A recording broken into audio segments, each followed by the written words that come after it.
కీర్తనల గ్రంథము 79వ అధ్యాయము.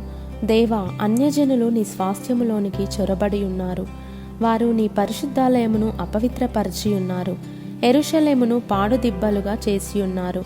వారు నీ సేవకుల కళేబరములను ఆకాశ పక్షులకు ఎరగాను, నీ భక్తుల శవములను భూజంతువులకు ఆహారముగాను పారవేసి ఉన్నారు. ఒకడు నీళ్లు పోసినట్లు యెరూషలేము చుట్టూ వారి రక్తము పారబోసి ఉన్నారు.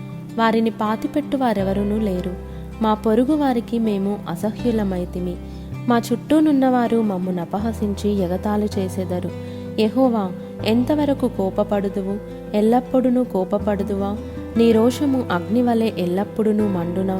నిన్నెరుగని అన్యజనుల మీదను, నీ నామమును బట్టి ప్రార్థన చేయని రాజ్యముల మీదను నీ ఉగ్రతను కుమ్మరించుము.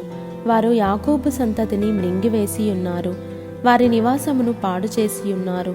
మేము బహుగా కృంగియున్నాము. మా పూర్వుల దోషములు జ్ఞాపకము చేసుకొని నీవు మా మీద కోపముగా నుండకుము. నీ వాత్సల్యము త్వరగా మమ్మను ఎదుర్కొననిమ్ము. మా రక్షణకర్తవగు దేవా, నీ నామ ప్రభావమును బట్టి మాకు సహాయము చేయుము. నీ నామమును బట్టి మా పాపములను పరిహరించి మమ్మును రక్షింపుము. వారి దేవుడెక్కడనున్నాడని అన్యజనులు పలుకనేలా మేము చూచుచుండగా ఓర్చబడిన నీ సేవకుల రక్తమును గూర్చిన ప్రతిదండన జరిగినట్లు అన్యజనులకు తెలియబడనిమ్ము. చెరలోనున్న వాని నిట్టూర్పు నీ సన్నిధికి రానిమ్ము. నీ బాహుబలాతిశయమును చూపుము.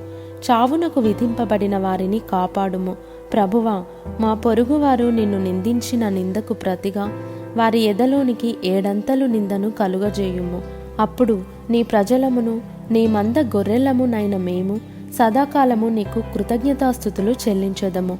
తరతరముల వరకు నీ కీర్తిని ప్రచురపరచెదము.